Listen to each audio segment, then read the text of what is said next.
Good morning everyone, welcome to my another study blog. I hope তোমাদের সবার preparation খুব ভালো চলছে। এখন বাজে ভোর 5টা। অ্যালার্ম দিয়ে রেখেছিলাম, কিন্তু অ্যালার্ম বাজার আগেই আমার বেশ কয়েকদিন ধরে ঘুম ভেঙে যাচ্ছে পরীক্ষার টেনশানে। তাই আর শুয়ে থেকে সময় নষ্ট করলাম না, ঘুম থেকে উঠে পড়লাম। আমি তোমাদের সাথে আমার যে 60 ডেজ এক্সাম স্ট্র্যাটেজি শেয়ার করেছিলাম, আজকে তার 6th ডে বা 6 নম্বর দিন তোমাদের সাথে শেয়ার করব। ঘুম থেকে উঠে ফ্রেশ হয়ে ঘরের টুকিটাকি কাজ সেরে এখন চলে এসেছি ছাদে। এখন একটু মর্নিং ওয়ার্ক সেরে নেব এবং তার সাথে সাথে সকালবেলার প্রাকৃতিক সৌন্দর্যটাও উপভোগ করব। মার্চ মাসের 16-17 তারিখে ফুড এসআইয়ের এক্সাম হচ্ছে, তাই আমাদের প্রিপারেশনকে এমনভাবে রেডি করতে হবে যেন তেন প্রকারেণ, যাতে ফেব্রুয়ারি মাসের মধ্যে আমাদের সব সাবজেক্ট কমপ্লিট হয়ে যায়। লাস্ট যে 15 দিন থাকবে সেই 15 দিন শুধুমাত্র রিভিশনের জন্যই রাখতে হবে। আমার যে 60 ডেজ এক্সাম স্ট্র্যাটেজি তোমাদের সাথে শেয়ার করেছিলাম, আজকে 6 নম্বর দিন থেকে আমি সায়েন্স পড়া স্টার্ট করব। আজকে আমি প্রথমেই পড়ব ফিজিক্স। আজকে আমি ফিজিক্সের 3টে চ্যাপ্টার পড়ব, প্লাস ম্যাথ প্র্যাকটিস করব সিম্পল ইন্টারেস্ট থেকে 50%, এবং তার সাথে সাথে কারেন্ট অ্যাফেয়ার্স পড়ব। এই 3টে সাবজেক্ট আজকে আমি পড়ব। ফিজিক্স থেকে আমি মোট 13 থেকে 14টা চ্যাপ্টার পড়ব। তাহলে আমার 3-4-12 দিনে ফিজিক্স কমপ্লিট হবে এবং 5 নম্বর দিনে আমি ফিজিক্সটা আরেকবার রিভিশন দেব। আজকে আমি পড়ব পদার্থবিদ্যা এবং পরিমাপ যে পদ্ধতি আছে এবং তার সাথে পদার্থের ধর্ম, এটা পড়ব, এবং তার সাথে পড়ব ভর, ভার ও শক্তি এবং অবস্থার পরিবর্তন। এই 3টে চ্যাপ্টার আজকে আমি কমপ্লিট করব। ফার্স্ট চ্যাপ্টার ফিজিক্সের পরিমাপ পদ্ধতি এবং একক যেটা আছে সেটা খুবই ইম্পর্টেন্ট। WBCS প্রিলিমসের কোয়েশ্চেন পেপার দেখলে বোঝা যাবে 2011, 12, 13, 14 পর প্রত্যেকটা বছরেই দুটো একটা করেই পরিমাপ পদ্ধতি ও একক থেকে প্রশ্ন এসেছে, তাই এটা খুবই ইম্পর্টেন্ট, এটা খুব ভালোভাবে পড়তে হবে। পরিমাপ পদ্ধতি থেকে প্রথমেই খুব ভালোভাবে মনে রাখতে হবে ভেক্টর রাশি এবং স্কেলার রাশি। এই দুটোর যে উদাহরণগুলো, কোনটা পরীক্ষাতে প্রশ্ন আসে, একটা কিছু দিয়ে দিলে বলো ভর বা ভরবেগ, সরণ, ত্বরণ, এই উদাহরণগুলো দিয়ে বলতে পারে এগুলো ভেক্টর রাশি না স্কেলার রাশি। এগুলো খুব ভালোভাবে মুখস্থ রাখতে হবে। তারপর বিভিন্ন একক, দীপন প্রাবল্যের একক হচ্ছে ক্যান্ডেলা, আলোক তরঙ্গ দৈর্ঘ্য মাপার একক অ্যাংস্ট্রম, তারপরে পরমাণুর ব্যাস মাপার একক এক্স, এইগুলো খুব ভালোভাবে পড়তে হবে। তারপরে এগুলো প্রশ্ন দেয় যে 1 ফার্মি ইজ ইকুয়াল টু কত, 1 ফার্মি সমান 10⁻⁻15 মিটার। সকালবেলা পড়া কমপ্লিট করা হয়ে গেছে আমার। আর হাজব্যান্ডের আজকে একটু তাড়াতাড়ি অফিস আছে, একটা স্কুলে অ্যাওয়ারনেস প্রোগ্রাম আছে, তাই একটু রান্নাতেও হেল্প করে দিচ্ছে।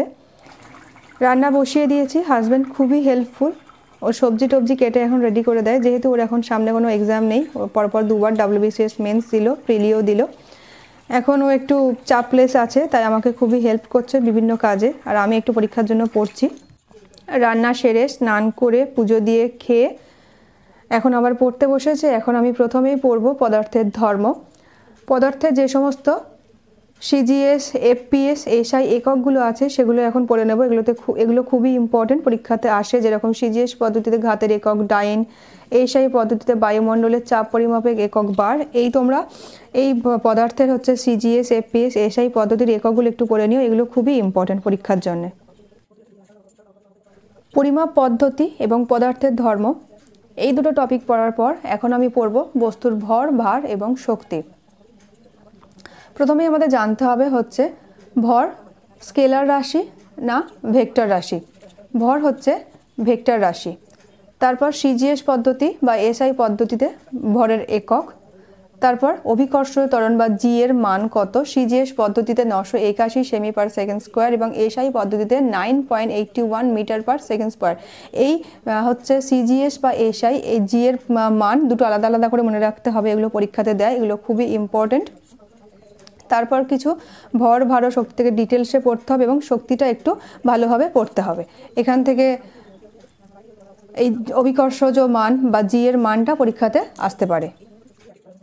এছাড়াও পরীক্ষাতে আসতে পারে ভর মাপা হয় কোন তুলার সাহায্যে, সাধারণ তুলা না স্প্রিং তুলা, এবং ভার মাপা হয় কোন তুলার সাহায্যে। এখানে মনে রাখতে হবে বস্তুর ভর মাপা হয় সাধারণ তুলার সাহায্যে এবং ভার মাপা হয় স্প্রিং তুলার সাহায্যে।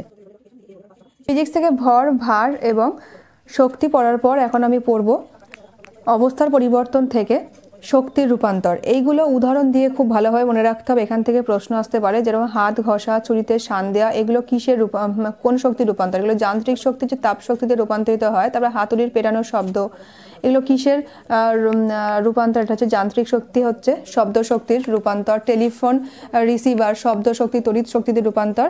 এইগুলো হচ্ছে যান্ত্রিক শক্তি, তড়িৎ শক্তি, তাপ শক্তি, শব্দ শক্তি। তারপর শব্দ শক্তি, আলোক শক্তি, রাসায়নিক শক্তি, চৌম্বক শক্তি, তাপ শক্তি, যান্ত্রিক শক্তি। এই সমস্ত রূপান্তরগুলো খুব ভালোভাবে পড়তে হবে। এই রূপান্তরগুলো থেকেই পরীক্ষাতে প্রশ্ন আসবে। আর বেশিরভাগ ফিজিক্সের থেকে এক্সাম্পল দিয়ে দিয়ে, বাস্তব উদাহরণ দিয়ে প্রশ্ন আসে, তাই এগুলো পড়তে হবে। আজকে আমার ফিজিক্সের 3টে চ্যাপ্টার পড়া হয়ে গেছে। এখন আমি পড়ব কারেন্ট অ্যাফেয়ার্স। কারেন্ট অ্যাফেয়ার্স থেকে আমি এখন প্রথমেই পড়ব ন্যাশনাল রিপোর্টস অ্যান্ড হচ্ছে ইন্ডেক্স 2023। এই টপিকটা প্রত্যেকটা পরীক্ষার জন্যে খুব ইম্পর্টেন্ট। সামনে ওদের 3টে এক্সাম আছে, ফুড এসআই, ক্লার্কশিপ এবং মিসলেনিয়াস। 3টের জন্যেই এই 2023 সালে ন্যাশনাল রিপোর্টস অ্যান্ড ইন্ডেক্সটা খুব ইম্পর্টেন্ট। এখান থেকে হচ্ছে টাইগার সেন্সাস রিপোর্ট এবং ইন্ডিয়ান স্টেট ফরেস্ট রিপোর্ট, যেটা ISFR 2021-এর যে রিপোর্ট বেরিয়েছিল, পাবলিশ করেছিল, সেটা খুব ইম্পর্টেন্ট। তারপর হচ্ছে status of Indian nuclear energy এবং নীতি আয়োগ অ্যানুয়াল হেলথ ইন্ডেক্স 2020 থেকে 21, এগুলো খুব ইম্পর্টেন্ট, এগুলো খুব ভালোভাবে পড়তে হবে। ইন্ডিয়ান স্টেট ফরেস্ট রিপোর্টের সাথে সাথে area wise largest forest cover in the country. First হচ্ছে মধ্যপ্রদেশ, তারপরে হচ্ছে অরুণাচল প্রদেশ, 3 নম্বরে আছে ছত্তিশগড় এবং 4 হচ্ছে ওড়িশা। এই ভালোভাবে এগুলো স্টেট ওয়াইজ হচ্ছে ফার্স্ট, সেকেন্ড, থার্ড, ফোর্থ, এগুলো খুব ভালোভাবে পড়তে হবে, মনে রাখতে হবে। এগুলো পরীক্ষাতে আসার চান্স খুব বেশি। তো আজকের ভিডিওটা এই পর্যন্তই। আমার ভিডিওগুলো যদি তোমাদের ভালো লেগে থাকে, যদি ইনফরমেটিভ মনে হয়, তাহলে প্লিজ লাইক করো, কমেন্ট করো, শেয়ার করো এবং সাবস্ক্রাইব করো। টাটা।